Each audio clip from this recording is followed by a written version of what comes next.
What's up guys, my name is Gabe and welcome into the Trojan Blade. We have our first video of 2024. I hope you're all having a great start to your year. Let's make this our best one yet, both as individuals and hopefully as fans of SC as well. Today we are discussing all the latest links and rumors as they relate to our USC Trojans. The portal strategy seems to have completely changed over these last few days. We have a new quarterback target to discuss, as well as the trenches on both sides of the ball, so I know you guys are going to love that. We have a lot to get into, but before we do, if you are enjoying the videos, please do leave a like and subscribe to the channel if you haven't already. And if you do want to help support the channel in an even bigger way and help me continue to do this full time, I have both my channel memberships and my Patreon linked down below. You do get some perks with each of those, so make sure to check those out if you're interested. Thank you so much for being here. Let's get into this. Alright, first off, let's talk about former Texas A&M star wide receiver Evan Stewart. When Evan first hit the portal, USC was one of those first names out of people's mouths when discussing a potential landing spot for him. And we have an actual link here. On Three's Pete Nakos reports that FSU, Ole Miss, Oregon, Tennessee, and USC have been listed as schools to watch.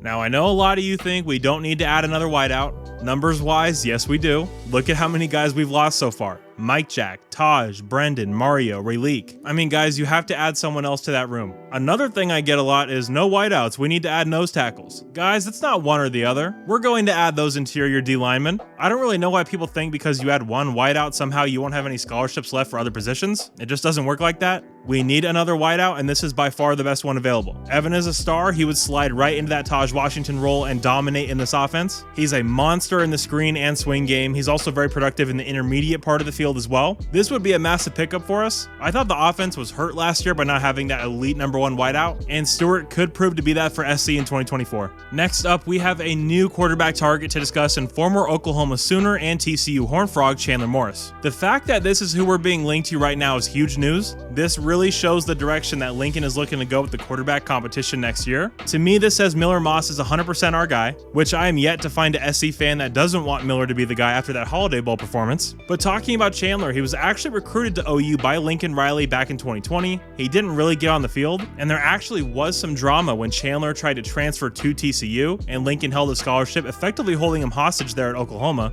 Eventually, he did release his scholarship, and he obviously ended up at TCU. But this tells me that there's no real bad blood between the two at all. Chris Hummer from 247 reported that USC is the team to watch for Morris. It makes sense both for him and us, in my opinion. This is a clear backup option. There won't be a competition between him and Miller, not a legitimate one anyway. This is a guy that knows Lincoln, knows this offense basically. I'm sure some things have changed since Morris was last in the QB room working with Lincoln, but still. And most importantly, #1 on my wish list in a backup quarterback was a guy that had played some Power 5 ball, and we'd be getting that here. And he is also the son of Auburn OC Chad Morris, and Chandler wants to go into coaching when his playing days are over. So spending as much time with Lincoln Riley as possible is a very smart career move in that sense. So again, I think that this would be a win-win for everybody. Again, this isn't some big-time quarterback we're bringing in. He does have some things you like. He's pretty mobile. He can run the ball. He has a very quick release. But again, this isn't a guy you're bringing in to challenge Miller Moss at all. So yeah, this makes so much sense. I just hope we get this one over the line. Next up, we have to talk about former LSU offensive lineman Lance Hurd.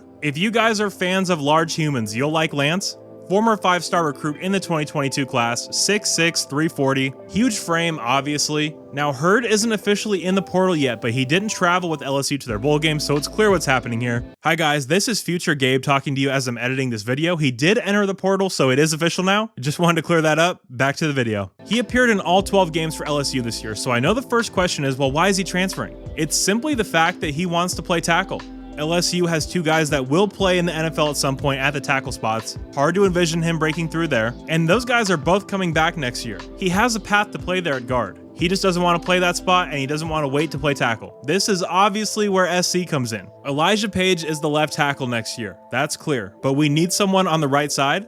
Lance would be a great fit in this offense, in my opinion. This guy's 340, but damn, he can move, he's violent, and he's only going to get better. And there is a connection here. This is a guy that Coach Henson knows. He offered him last year, so there's already a connection there. And in terms of opportunity to play, I mean, I have no clue who's going to be our right tackle next year. If it's Mason Murphy, we're in big trouble. We need Lance's size, we need his athleticism. Go out and get him. Last guy we have to talk about today is big former Houston defensive tackle Jamari Caldwell. This guy checks multiple boxes here for SC. Position of need, interior defensive lineman. Obviously the biggest position of need on the entire team. Size, 6'1", 325, check. Production, 27 total tackles, 6.5 sacks, 1 forced fumble, and an 82.8 run defense grade in 2023. Massive year, this guy was a monster, check. And the last box, connections. He comes from Houston. New USC defensive backs coach Doug Belk was the Houston DC last year. So that's a pretty big connection. This is an absolute must get, should be number 1 on SC's target board currently. We have to do everything in our power to get this guy. Not only are you getting a big time run defender, you're getting a guy with high pass rush upside in the middle of that defensive line.